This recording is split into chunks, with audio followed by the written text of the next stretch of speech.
Kwa majina naitwa Kelvin Godfrey Simba. Huyu hapa ni mdogo wangu, tumekutana somewhere. By the way, tunavyoishi ni kama ndugu. So leo ninahitaji kutoa funzo moja tu kuhusiana na mahusiano. Nishawahi kukutana na msichana mmoja kitambo kidogo. Tulikutana kipindi mama yake alikuwa anaishi na sisi, akaweza kuolewa na mwanaume karibu jirani yetu.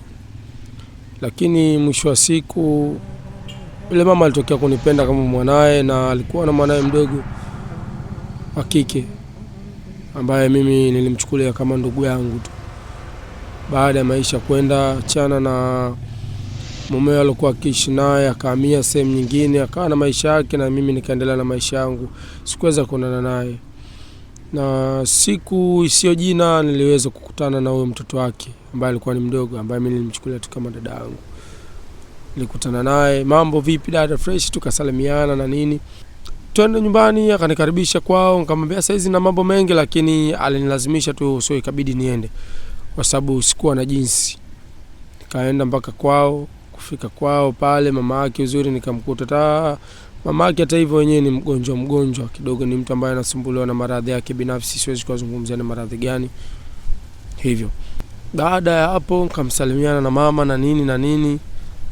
Lakini unajua, unapotoka sehemu moja kwenda sehemu nyingine kwa lengo na dhumuni labda la kumkopa mtu fedha, unajua nikifika pale atanisaidia.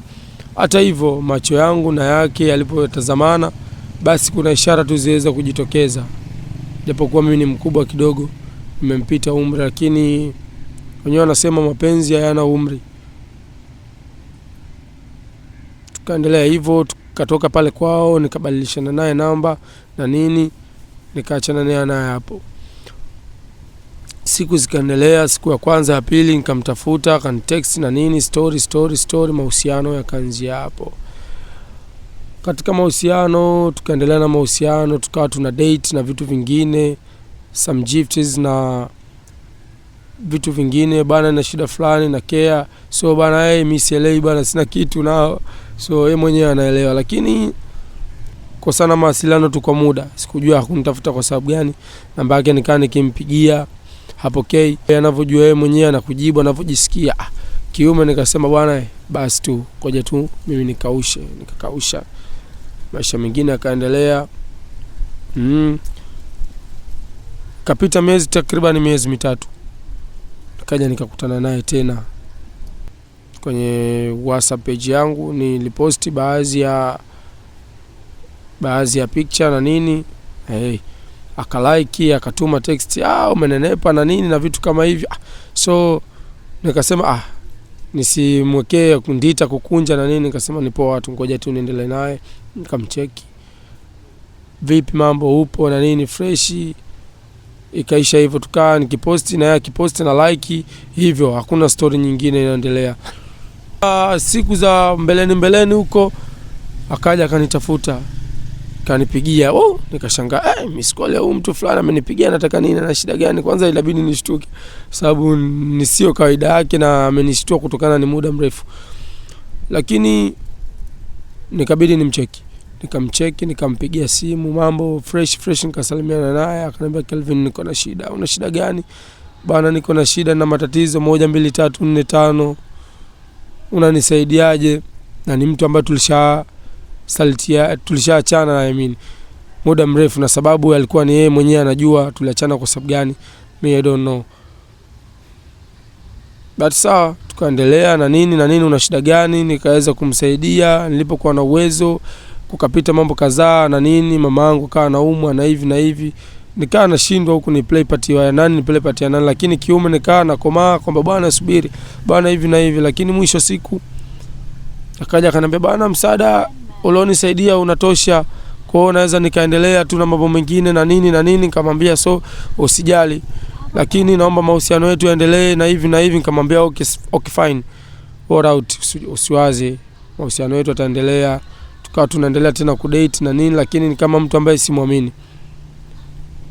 Mama yangu nikamuguza siku 2 3 4, wiki 3 zikapita, akapona.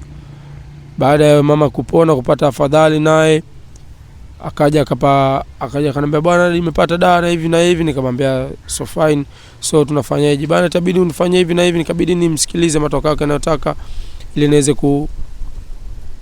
kumsaidia. Baada ya hapo nikamsaidia, akafanikiwa jambo lake. Ikawa ndo kama kusalimiana mimi na yeye. Yaani sikuelewa sosi ni nini na sikuelewa sababu ya kunikalia kimya ni nini. Ndo mpaka leo sasa hivi ni kama miezi 8 imepita. So tujifunze kitu. Usiishi na mtu ukachukiana naye. Matatizo yapo kila siku, kama sio kwako wewe, kwa mtu mwingine. Hata rafiki yako labda pengine unaoishi naye anaweza kaa na kukwaza na nini, huwezi jua ni wapi mtu anakosea. Na kasoro hakuna isipokuwa yeye mwenyewe alotuumba, ndio ambaye hana kasoro. Lakini kila mtu ana kasoro zake. Jaribu kumchukulia mtu kwa madhaifu yake the way alivyo. Na issue mapenzi ni kama daraja. Ukifanikiwa kuvuka na umpendaye ni jambo zuri.